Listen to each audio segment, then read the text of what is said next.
This week on Hooligan Nation, it's a love story when KISS met MTV. This is about the good, the bad, and the sometimes ugly crying demon. If you don't know about KISS playing with Matchbox cars, then this may be the episode for you. With that being said, you got? Nothing to lose. Are you sure? Yep. I think you think of the song Piano Man. 9 o'clock on a Saturday. Regular child shuffles in. There's an old man sitting next to me. With a love whose tonic comes in. You wanted the best. Well, they retired. So you got two dudes in a garage. Talking KISS.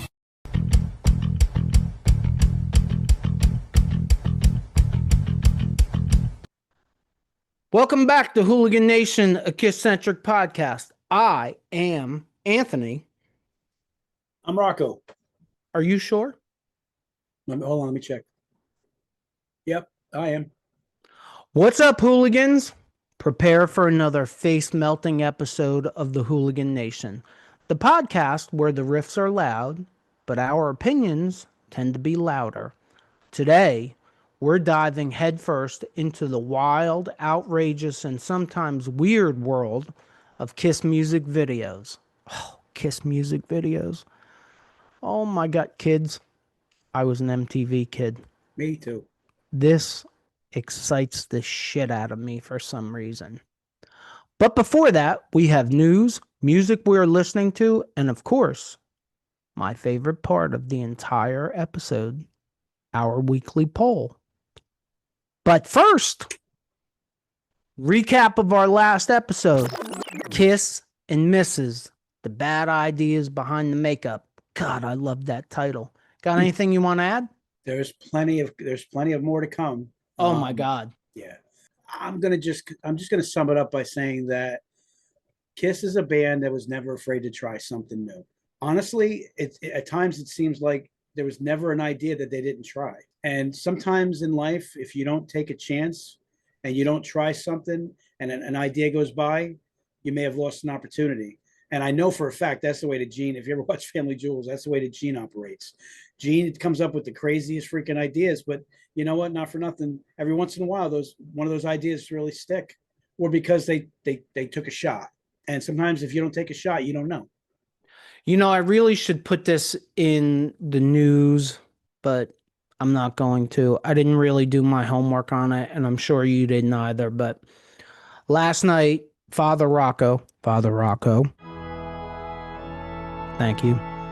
Last night, Father Rocco sent me a text with a video of Gene spending the day with Sal Governale from the Howard Stern Show. Now, for those of you that don't listen to the Howard Stern Show, you won't know who Sal Governale is, but he's an interesting dude. And it was only, I think it wasn't a long video. It was less than a 5-minute video. And it's on YouTube. Like, you can search Howard Stern Show, Gene Simmons, and you'll come up with the video. It's an interesting video, slightly. And at one part in the video, Sal is asking Gene the things that he wouldn't sell. And I don't believe he said he wouldn't sell anything. Like, Sal brought up tampons. No, I'd sell them. He brought up, did you know, and I didn't know this, part of the video was Gene gave Sal a personal tour of the museum that's at the KISS World mini golf place. Did you know that KISS sold toilet paper? I did not know that. I don't know why. I don't know where I heard it from. I did hear that. I don't want anybody wiping their ass with me. Like, that's where I draw the line. Like, KISS condoms, I'm cool with that. Folks, if you keep supporting us and we become celebrities, We will have Hooligan Nation condoms, I promise. If we can get to 100,000 subscribers, I promise you, we will create Hooligan Nation condoms. But no air guitar strings because we're not putting nothing in a box. No, I was gonna say air guitar strings. Like I'm on record as saying I'm cool with that. Kiss caskets, I'm cool with that. But Kiss toilet paper, nah, man. I don't want any grown man wiping their ass with me. That's it. There's my line in the sand right there. News. You got any news? Not really. Nothing. Like nothing really super current right now. Everything is kind of. You can tell everything is kind of brewing right now with Kiss Storms Vegas. I do anticipate more stuff coming out pretty soon with that stuff and more details. To be honest, I figured it would have already come out the way Paul was talking. Yeah, I mean, they've been doing so many interviews that I think it's been a little oversaturated. So maybe they'll let a little time go and more stuff will come out. I don't know about you. I'm still like in anticipation of Peter Criss's album. I'll tell you what, and this may be blasphemy. I'm sorry, Ace fans, don't get mad at me. If he comes out with a Black Diamond album where every song on there kind of has that flavor, it's going to challenge Ace's solo album in '78. If he comes out with that, it's been such an anticipated thing. He's had so many of his cat lives that he's wasted. If he comes out and hits that through the park, I know I'm jumping the gun and I'm going to get so freaking disappointed. But first off, you're going to break the internet. Like we don't have 4 subscribers anymore. No, I love Ace and I love that album. You know, I'm not knocking the album. When the hate comments come in, it's your responsibility to answer them because I didn't say that. Do you take that as throwing shade on that album?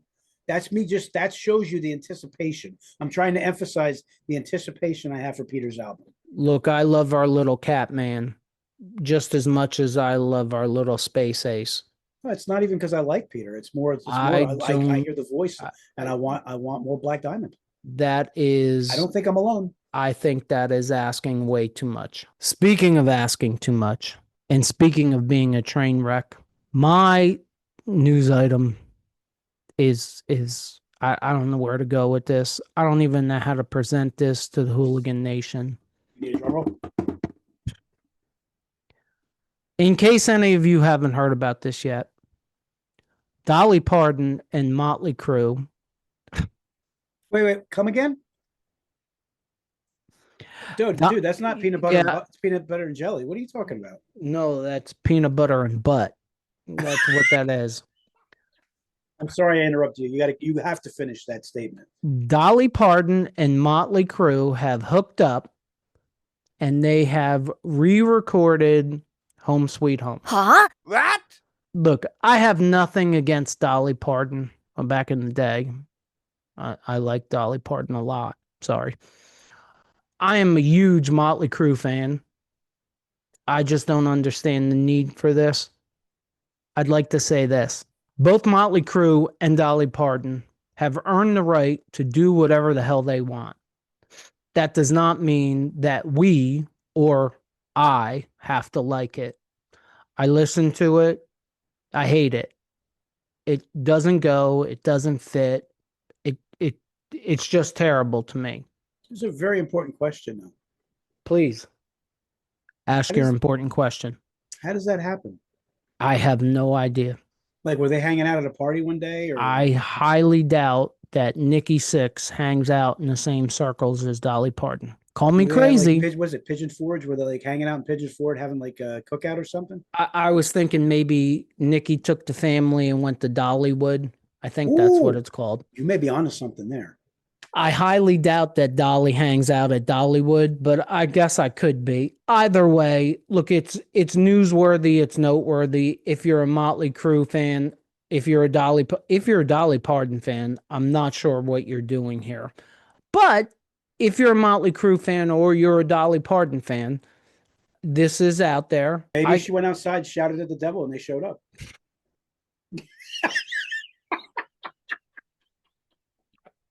I warn you now. Oh my I God. think it's terrible. Next, that's all we really got for news, but I want to throw this in here. Look, we're not pandering. We're not doing any of that. I just want to make you guys aware. Our website is now live. It is hooligan-nation.com. We still have some kinks to work out, and we'll continue to work on and add things to the website like bios for us, pictures, direct links to the podcast. So we're going to be working on that stuff over the next few weeks, but we are live and we do have links to our new merchandise. That's going to be the end of that. If you're interested in further supporting us, neither one of us are good salesmen, so we feel the need to say selling stuff is never going to be why we're here. But if you see something you like and you do buy it, we do appreciate it. Every Hey, little one thing. bit Hey, counts towards building. Every little bit counts towards building and producing a better product.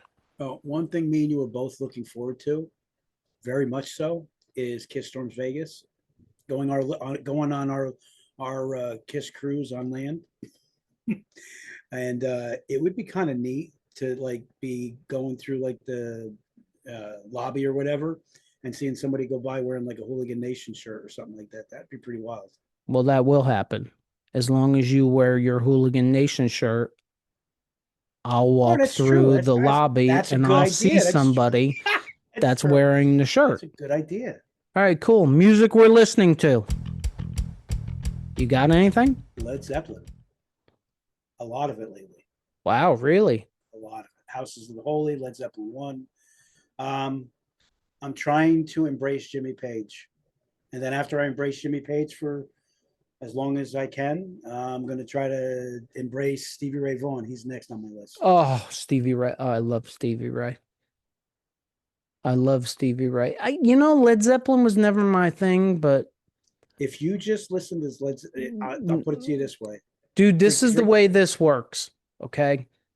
And I hope this works for the Hooligan Nation also.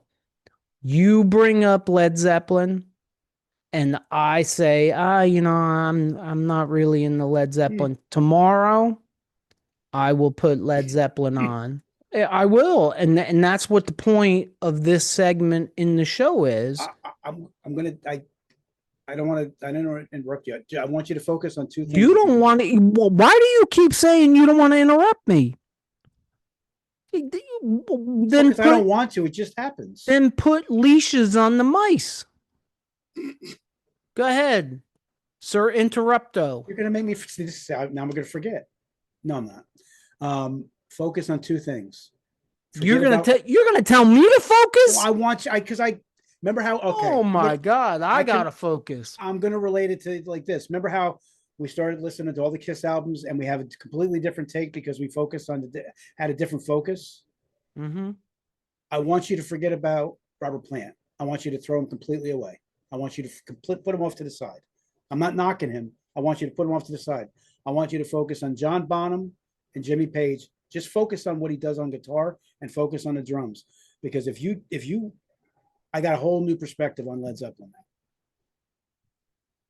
Anyway, I'm done. And I like to sing, but if you don't focus on what Robert Plant's doing and you focus on how incredible Jimmy Page is. So for our Shout It Out Loud segment, we are going to shout out to all our subscribers. We would like to say thank you to all of our subscribers. We don't do it enough.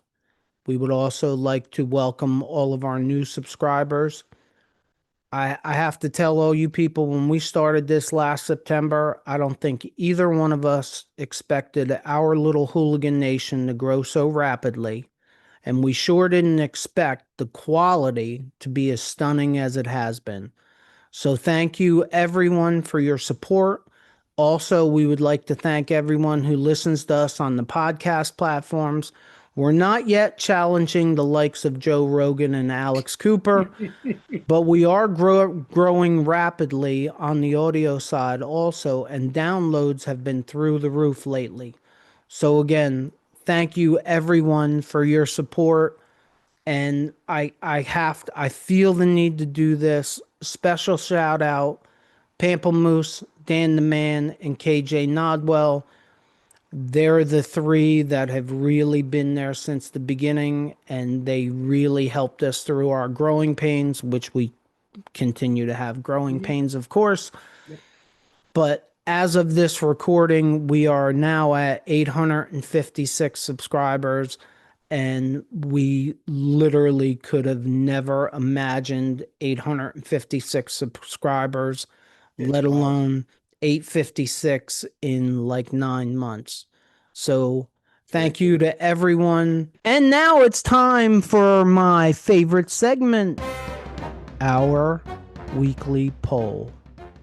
Our weekly poll, commonly known as the Hooligan Nation weekly poll, can be found on our community tab on YouTube and on our Facebook group, the Hooligan Nation, a KISS-Centric podcast. It's free to join. It's an open group. So check us out and slide over there and join our community. This week was a incredible poll. The poll question was the battle of the Russ Ballard written songs. Which is your favorite song written by Russ Ballard? Russ Ballard wrote Fraley's Comet, Into the Night, Kiss, God Gave Rock and Roll to You. They added the two and got themselves a co-write, by the way. And he also wrote Ace Frehley's 1978 solo album song, New York Groove. Father Rocco, what do you think? It was not easy. It was definitely not easy. For me, though, the deciding factor for me and the tipping point was the fact that I can't get away from this song. This song is played so much. You hear it at department stores. You hear it all over the place. New York Groove became so mainstream that at times you're surprised to hear it being played, and you're like, it's Ace Frehley, and it's Kiss, and you're like, you hear it sometimes in places you would never expect. I heard it in a dentist's office playing on their background and their music. So my Was that before or after you got the gas? That was before. Okay. The tipping point for me was because New York Groove became mainstream. New York Groove became pop. It became such a popular song that for me I picked New York Groove because of that reason. It wasn't easy though. So my next question I love to ask you, what do you think the Hooligan Nation picked? I would probably say Fraley's Comet first, then New York Groove, then God Gave Rock and Roll to You. So you think that the Hooligan Nation voted Into the Night first? Is that what you're saying? No. I got it. You know what? That's what my gut is telling me is that. Whew. I know I'm switching it up. I'm going to go with what I picked. I think that they picked the same thing I picked. I'm changing it because this way I can say I was right on both sides. In other words, I'm cheating.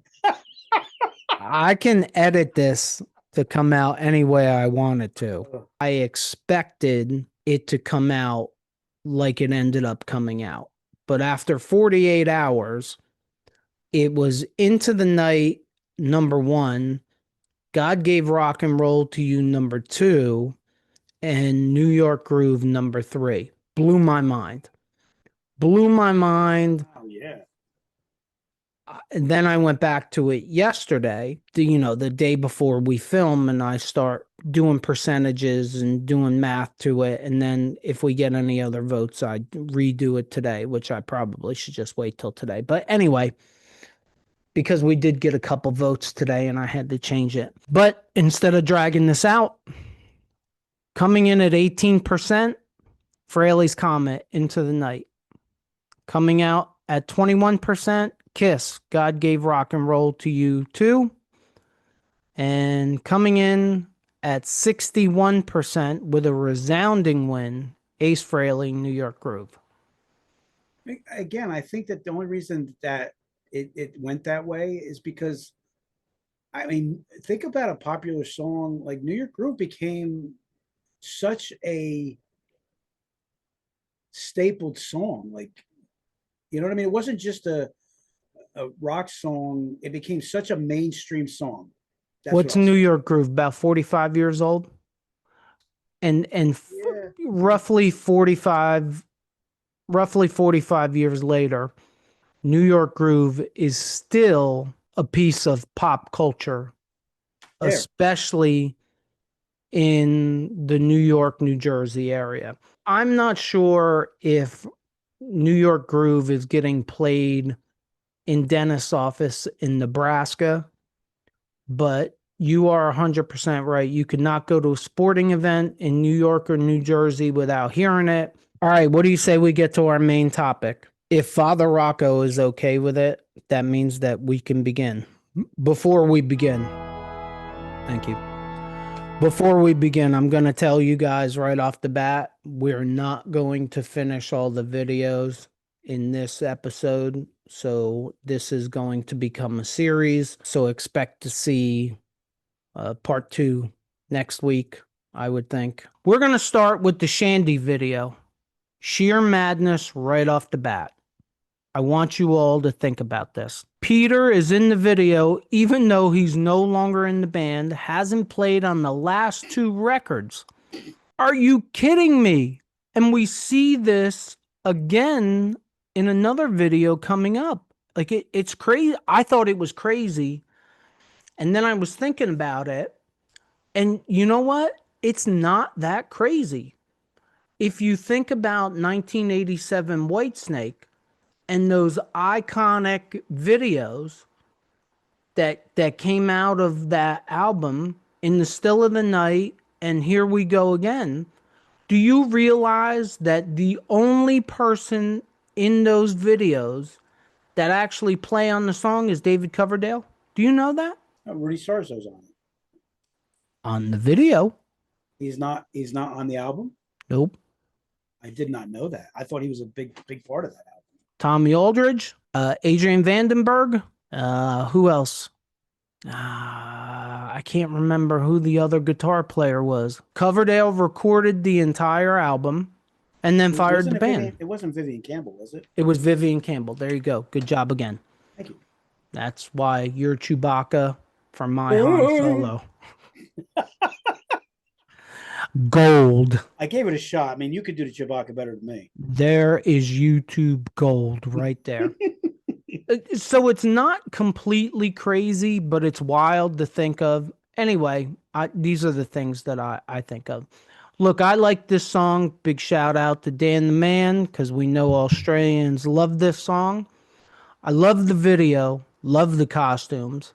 We see an early version of Gene's axe bass. Love the axe bass. Me too. And Paul's fractured mirror guitar.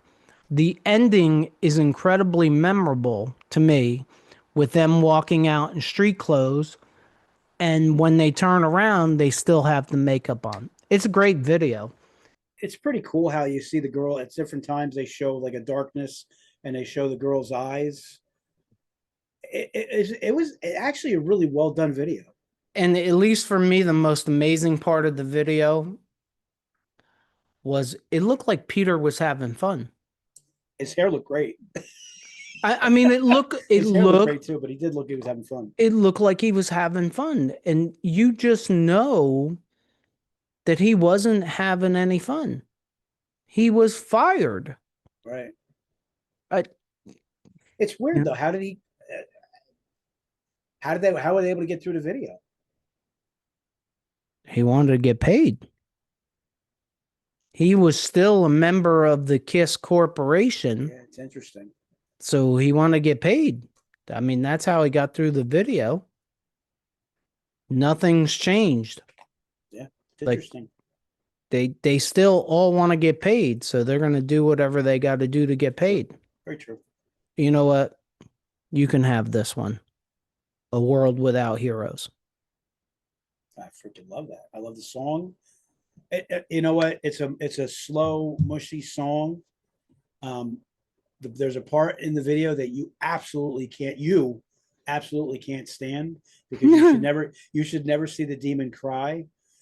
So I will agree, you should never see the demon cry. He cry, but I In, actually in like I like the majority of the video, and I've always loved the song. There's a certain thing, like if Gene on his solo album he went in a totally different direction and did some weird stuff. This is kind of a completely different lane for Gene and for the band. But I really like this song. I've always liked the song from the first time I heard it. And the video's cool. Videos is other than the end where other when he tears up, it's kind of like a what would you say, like a feature video, artistic. feature character video. I would say it's artistic. Yeah, That's what I would say. Now, number one, as far as Gene's solo album, I think he borrowed Your Three Blind Mice, and yeah, possible. they helped in production. Yeah, but nothing got thrown away. Some of my shit I throw away. Thank God. Here, you guys are going to hear this a lot from me, but this was amazing to me. So it's roughly 1981 when this video comes out. What a shock it had to be when it came out. The costumes, the haircuts, Paul playing lead guitar, Ace playing acoustic, and then on top of that, the demon cries at the end.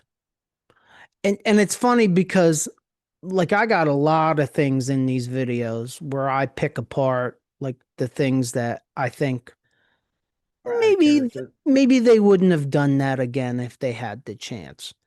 And I have a feeling that if you asked Gene today about the crying at the end of the video, he would have said, yeah, maybe we shouldn't have done that. I mean, you can't ask Paul that question because as far as Paul says, they shouldn't have never did the record at all. But you're where I give you like with Sora's video, like you're right. I mean, at the end of the day, you built up these characters. You have to stay true to the character. If you're gonna have somebody cry in the band Kiss, you're either gonna have Peter's cry or you're gonna have Paul cry. You're not gonna have the demon cry. The way I understand it, Peter cried a lot as it was, mostly off camera. Right. I'm not the star. I gotta stop. I love it loud. First off, I love the messaging of this video. This is a great early MTV video. Only they would have actually played the video because for anybody that was there, MTV was completely not interested in playing this video or Kiss videos until they took the makeup off. But the new costumes, the tank drum riser, Eric Carr beating on the drums, and the first video appearance of Paul's leopard print guitar. I have no idea why, but I just love that guitar. It's a cool guitar. I got a leopard print thing, kids, and I can't figure out why. Nah, leopard's cool. I like that. The other thing is, have you ever I compare that to "We're Not Gonna Take It" video, kind of a little bit. It has a little bit of flavor like that. Well, you mean you should compare "We're Not Gonna Take It"? I made it the other way around. Yes, right, because they came out with it. Yeah, I like the messaging of it. Like I said. I think it was great for an early MTV video. I mean, you have to consider technology and the fact that before MTV, everything was 100% a performance video that was done really for promo reasons. Mm-hmm. Now, all of a sudden, like they're becoming somewhat of mini movies. Yeah, the formula's changed. And KISS was really on the forefront with both A World Without Heroes and I Love It Loud. They were great, dramatic. Like I don't want to make it more than it was, but they were dramatic, artistic in completely different ways. And they really brought out the characters in the band. I Love It Loud did. Now, yes, in a World Without Heroes, the demon crying, and not so much. We get to really what is the beginning of KISS in the MTV age, and that's the Lick It Up video. We've done a segment, I think we did, on KISS Unmasking on MTV, and they premiered the Lick It Up video at the same time. So let's start with the good, The or shoes. should we start with the bad, or I should we start with the ugly? start with the good. All right. Not showing their faces right off the bat, genius. Mm. I know what they all look like now. Every time I watch that video, it builds anticipation for me still to this day. Second thing that jumps out is, holy shit, Eric Carr is short. And he's got some big hair. I mean, he is so small, he looks like Gene is his daddy taking him out for a walk. And Vinny looks like a garden gnome. Budget was a concern supposedly on this video, but I think it's a good video for a great song. And I still love that leopard print guitar and Vinny's pink flying V. But right from that video, Vinny don't look like he fits in. No, absolutely. You're 100% right. I mean, like I watched that video like 3 times yesterday, and my opinion on Vinny not fitting in KISS just got worse and worse every time I watched it. I'll go even one further. Where Bruce, I think, fit in right from the start.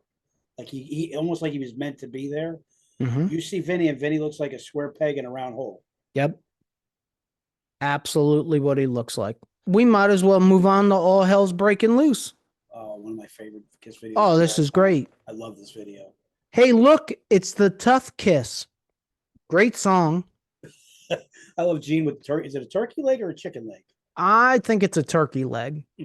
But who would have ever thought that someone would breathe fire in a KISS video and it wouldn't be the Demon? It's good take from you. Thanks. The fight scenes are terrible. But I mean, they are. funny. They're terrible. They are funny, but they are terrible. Yes. I mean, they were not paying top dollar for the actors. But the ending is great with Gene knocking that guy down. There's only one thing I would change though about the video. And I don't know if I think I mentioned to you before. They have a fight scene when Vinny's going off on a guitar. That's a part where you should see Vinny, regardless of him not fitting in completely with the band. I think it's safe to say that's a killer solo. And it was a perfect time for him to like maybe be standing up with like fire all around while he's playing guitar. Perfect way to feature the guitar guy. Did you ever think that they didn't want to feature him? Absolutely. That's probably why they didn't do it, but that's what it called for me. To me, finish your point. I'm sorry for I don't like to interrupt, so good.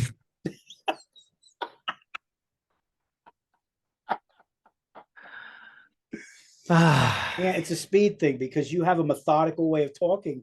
I get an idea and I got to try to find a way to get it through. It's a speed thing. Yeah. Heaven's on Fire.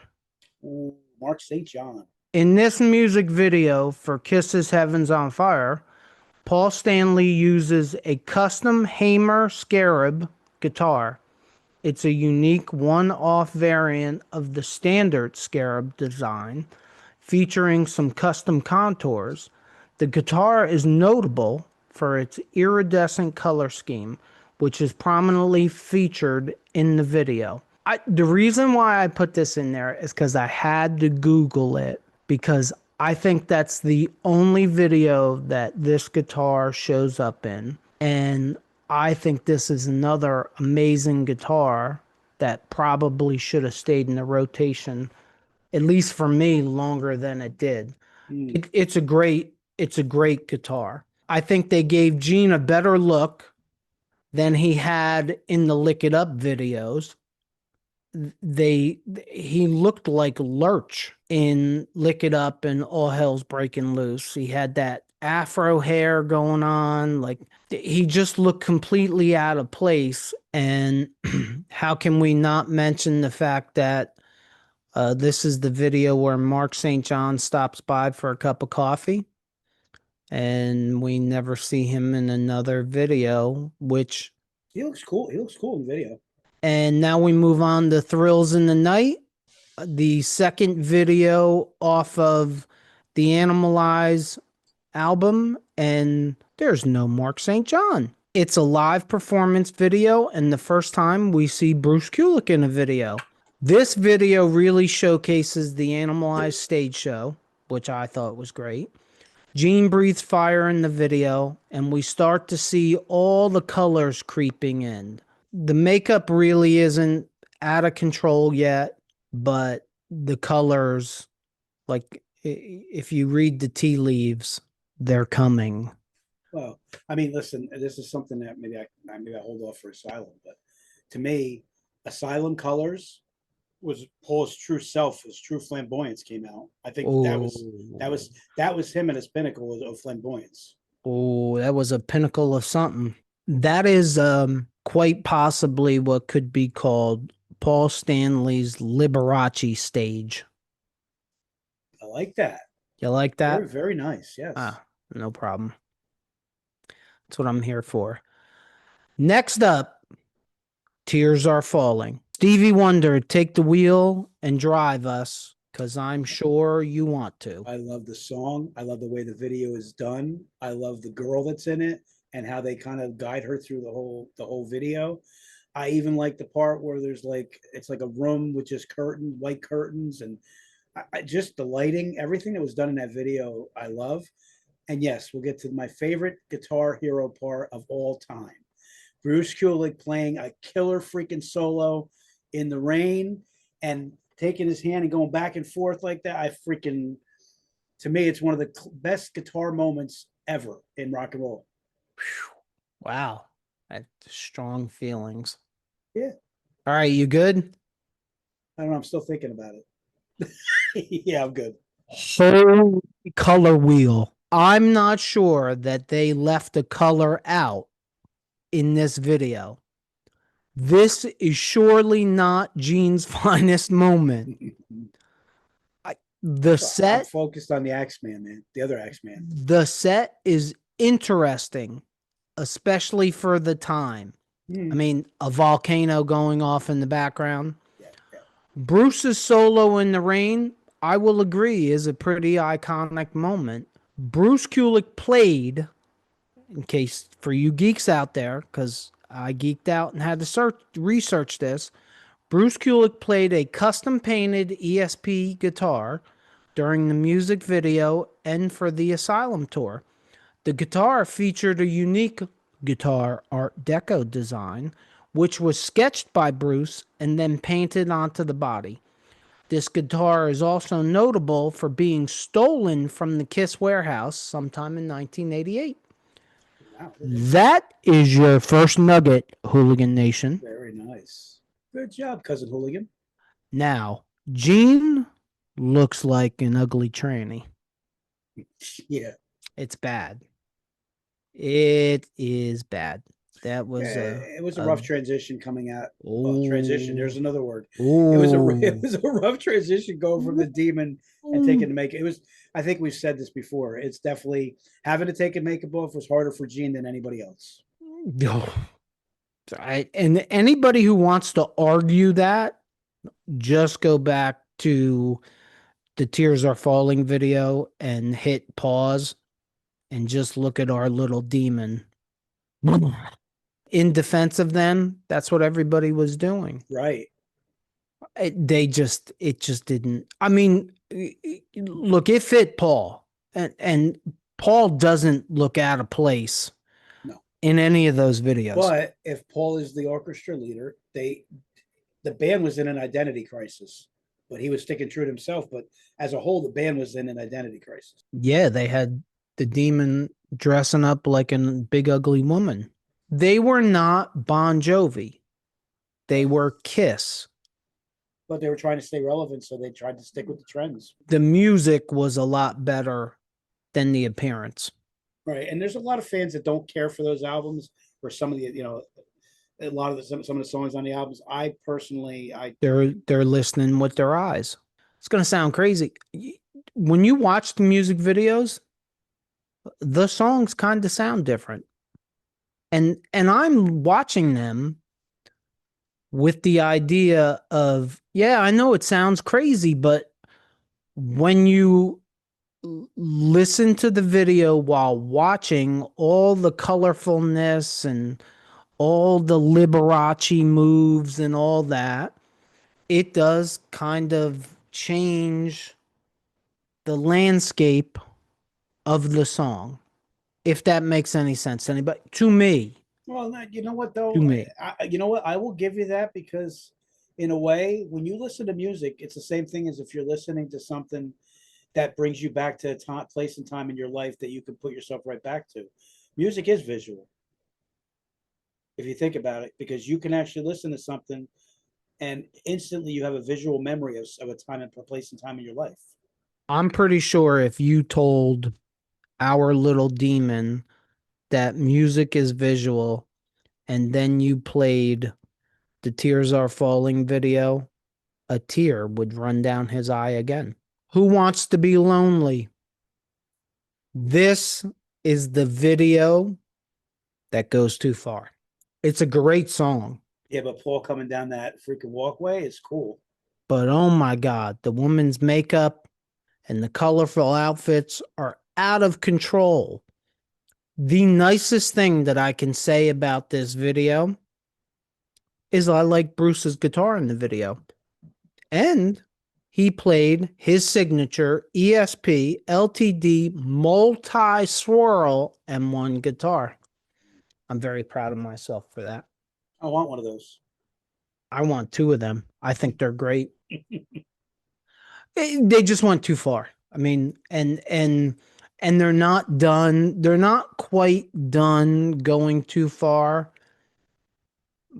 but it was a quick turnaround video wise to where somebody had to say, well, we went too far here. But it's another example, like the perfect way to describe that video and how Paul was completely cool with that persona is look at the very beginning of that video. Is there a guy that looks any more comfortable like having the camera right on him and like playing to the camera? I mean, No, and that starts out with him like just basically embracing the camera, singing the song. I mean, it was definitely, you know, how it was like that thing where Gene was kind of like checked out a little bit a lot in that era, and Paul was making a lot of decisions. You could see that Paul wasn't getting a lot of pushback on things to where they were blending together. It showed that Paul was basically going with what he felt and what he knew. And Gene was like, "Yeah, that's good. Go ahead." I don't even know that Gene was around to say, yeah, that's good. I don't, because But that's where you see the disconnect in the decisions made on that kind of stuff. I can tell you this much. If I was Gene, I'd be pissed. I'd be pissed in 2025 that Paul put me in all that makeup and those outfits. I think it's this video where they're both wearing, like, I can't call them shirts, I can't call them jackets. I guess I gotta call them tops. They're both wearing tops with shoulder pads. I don't know what the name of it is. I don't need to know what the name of it is. Yeah, I hate to say this. I just wanted it to go away. Crazy, Crazy Nights video. One of my favorite songs and videos. They gave Gene his manhood back. That's how it looks in the video. They toned down the colors. Paul brings back the leopard print guitar. Thank you, Paul.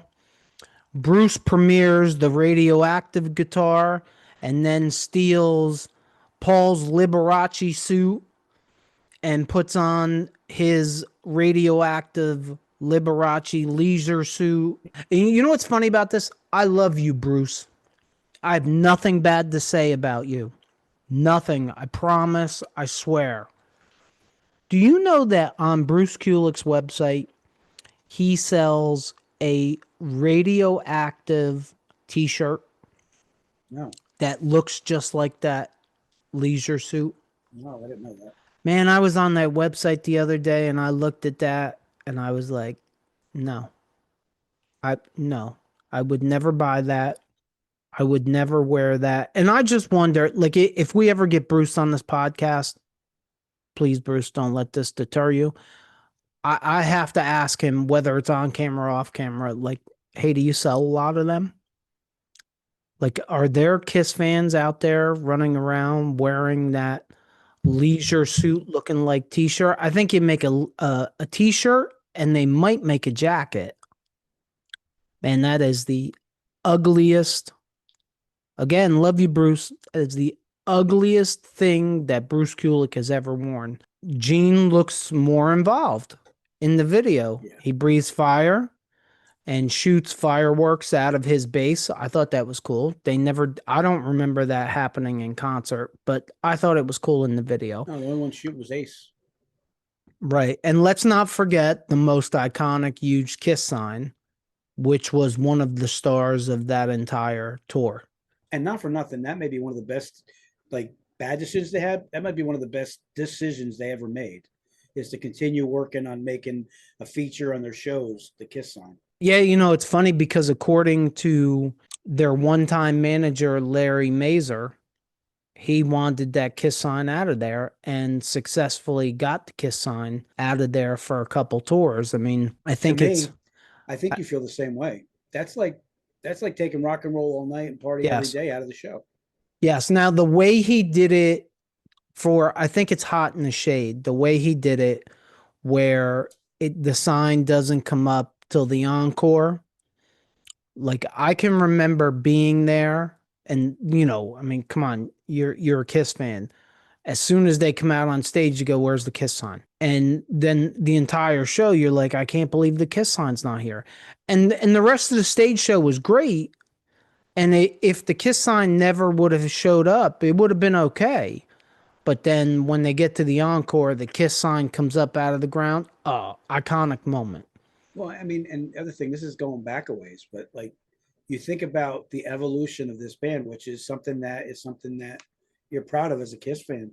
And you remember when it first started with the candelabra and the small Kiss sign, and you just see the evolution through year after year after year, and the sign getting bigger and bigger and bigger. I mean, not for nothing, they always say that there's like the fifth member of the band was Bill Aucoin. Well, the sixth member of the band was the Kiss sign. Reason to Live. Great song. Another great song. Another, at least to me, great video. First thing that jumps out is the huge blue Kiss sign in the beginning. Gene premieres the tongue bass with Demon makeup. Another big thing. We are 9 videos into the non-makeup era, and this is the first reference that I could find to the makeup era. I thought that was very interesting. Some other notable things: Bruce playing the keyboards. That is also a sign of the era of music we're in. A lot of keyboards. And how could we not mention what is probably the most iconic drum set Eric Carr ever played, the Chikara drums, with that Chinese symbol that's called the Chikara symbol, I think. I didn't know that was what it was called, but I remember the drum set. I don't know if I'm pronouncing it right, but that's what the symbol is called. That's on the drums. And he uses that multiple times over the next few videos here and there. I'm sure it isn't as bad as Jean Beauvoir. Jean who? I had to bring it up. Jean Beauvoir. Beauvoir? You talking about Johnny Boover? No, that's definitely not it. Plasmatics. Look it up. I give up. You have screwed up that name so much. In many different ways. I can't remember what the proper pronouncement is. Is it Beauvoir or Bouvier? I think it's Beauvoir, but I'm not sure. That almost makes me feel a little warm and fuzzy inside that I've done that to you. Yeah. There's like a mouse and a half running around in my head right now. I'm going to correct them, but I can't really tell if that's the correct Beauvoir, Bouvier, Boover. Pretty sure KISS gets the prize for being the first and only band to burn a Matchbox car in a music video and try to make it real. That is a fact. if you pay really great attention to the video where the woman pours gasoline on the black Porsche, the next scene, it moves to the Porsche burning. That's like a Matchbox car. They ain't burning a Porsche in a KISS video I gotta because check that out. I don't understand. Gene may be checked out, but Gene ain't that checked out. Like, I could see Gene being like, we're burning what? We're not burning a Porsche. I'll take the Porsche. I'll go to Toys R Us and I'll get you a Porsche Matchbox car and you can burn that. What's scary is I could hear him saying something like that. I could really Yep. hear him saying something like that. And you know what? I think if I was Gene, I would have said the same thing. Turn on the night. I love the dragon bass. You know, they try some special effects in the video, and they turn out a little better than burning a Porsche Matchbox car. But you can tell technology wasn't there. You could tell they weren't willing to spend the money that was probably needed. All right, folks. We're about done for the day. This is going to end up being 2 or 3 episodes, I guess, but I don't know about you, Father Rocco, but I enjoyed the hell out of myself. Thank you. I enjoyed the hell out of myself, so we'll come back next week and see if we can get through the rest of the videos in next week's episode. Well, I know for me, like when I watch these videos, I feel like a kid again. It's cool to look at some of these videos as a 50-year-old because the good ones are still good and now the bad ones are funny. Anyway, thank you all for coming out. Sit tight, folks. There will be a continuation of this next week. If you are listening to us on any of the podcast platforms, please leave us a review. And if you just found us, check out our past episodes. If you're watching us on our YouTube channel and you like this episode, please consider hitting the like button, just like him, and leaving us a comment.